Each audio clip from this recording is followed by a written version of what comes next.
Good day, my name is Agris RAIPALIS. I'm doctoral student of University of Latvia. My presentation is about alcohol excise tax application experience in several countries. Excise tax, in general, is to pay for luxury or directly to translate tax for goods or services that exceed normal or safe life standards. That includes also products and activities that impact human health and environmental safety. Alcohol, tobacco, sweetened beverages, coffee, petrol, gas, energy, snacks, gambling, etc. Each country makes their own politics on how to implement excise tax, by which rates, to which products, and even to which subcategories.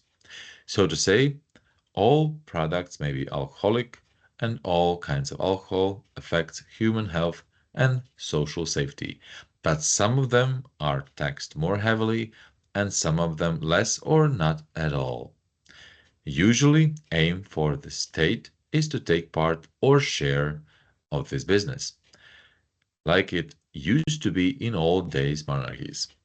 But nowadays, it is politics to manage consumption looking from various angles and state interests. And for that is required good and wise system. The efficiency of the system is essential condition for the competitiveness of any state. In several countries of Europe, alcohol excise tax has a significant impact on the state budget and economy while its consumption on human health. Therefore, it is important to determine the appropriate excise tax for each group of alcohol so that at the same time ensure maximum revenue in the state budget, reducing this shadow economy risk and reducing alcohol consumption. At the same time, alcohol production and related industries for several countries is reasonable share of their economy, and therefore is or might be necessary to protect or even to support it. So we can discuss efficiency of the alcohol controlling system in each country separately, while in larger area like Europe it is questionable. Dilemma: to support state budget, industry, or health system. We all know what alcohol is about, but it is also divided in taxation groups. So to say, differentiation of excise duty tariffs, the different absolute amount of alcohol excise duty in different excise groups affects the choice of consumers and may promote the consumption to cheaper but often more harmful to health alcohol products. Also, there is an option to produce various alcoholic beverages using alcohol of different excise rate group, and in some of those groups, excise tax is not linked to particular alcohol content. So to say, producer or distributor can choose the most profitable combination. On one hand, there is nothing bad. It opens options for competition and usually it benefits for consumers. On another hand, it makes state institutions more complicated control system to track and trace raw materials of products and the right applicable excise tax rate, and even more to trace trends of the market. Also, consumers this way participate in unclear game, what might affect their life or at least preferred choices. I wouldn't dare to announce one or another alcoholic product or their combination to be more or less harmful to health, as this research is not about medicine and also use data sources look at alcohol consumption more globally. Sources of data for this research show 4 up to 5 excise tax groups, and here is explained what is behind them. Spirits, strong alcohol, distilled, like vodka, gin, whiskey, cognac, brandy, calvados, liquor, etc. Wine, grape-based fermented beverages like red wine, white wine, sparkling wine, varietal wine, many different kinds of wine. Beer, like dark beer, lager beer, radler, ale, stout, many different types of beer and beer beverages. Others that include also intermediate products include vermouth, port wine, marsala, madeira, agdam, sake, also ready to drink drinks, fruit wines, and similar.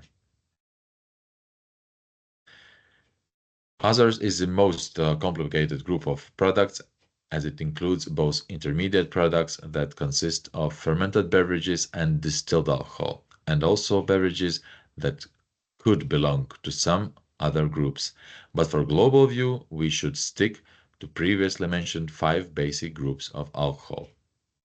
So spirits, intermediate products, beer, and others all are applicable to excise tax in all European Union countries. No wonder. Health of population should be guarded and state budget needs revenues from taxes to fulfill various purposes.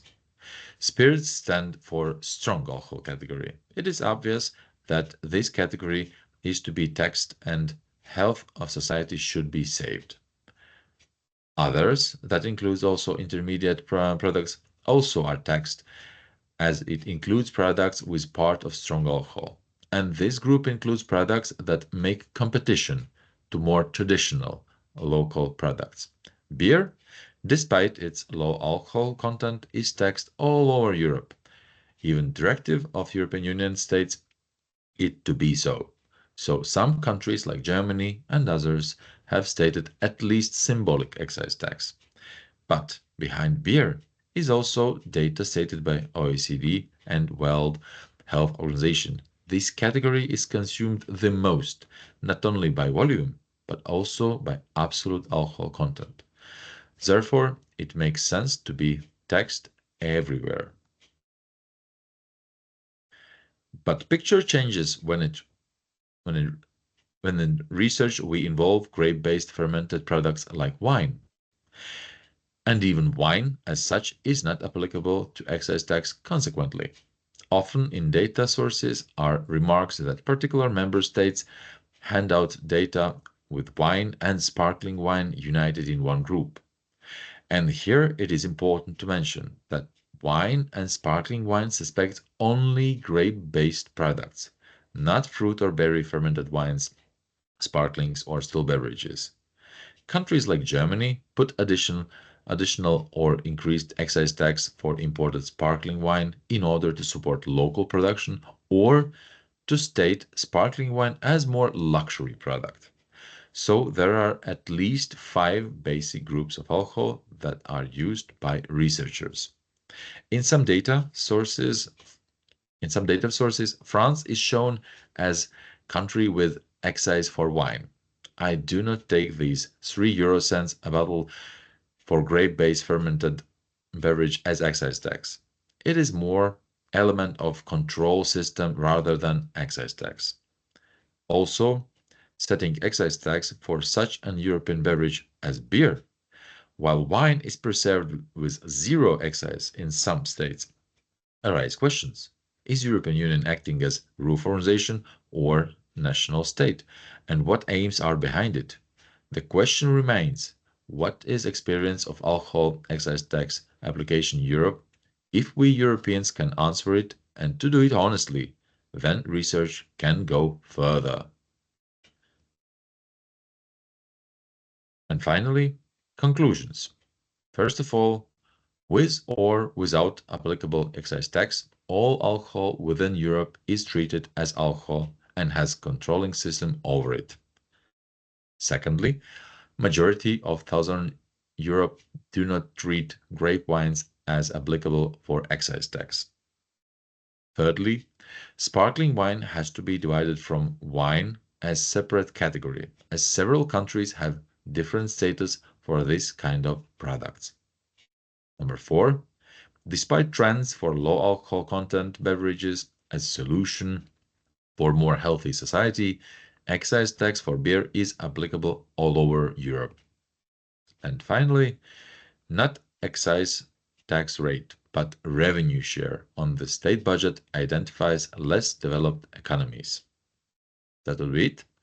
Thank you for your attention and drink water.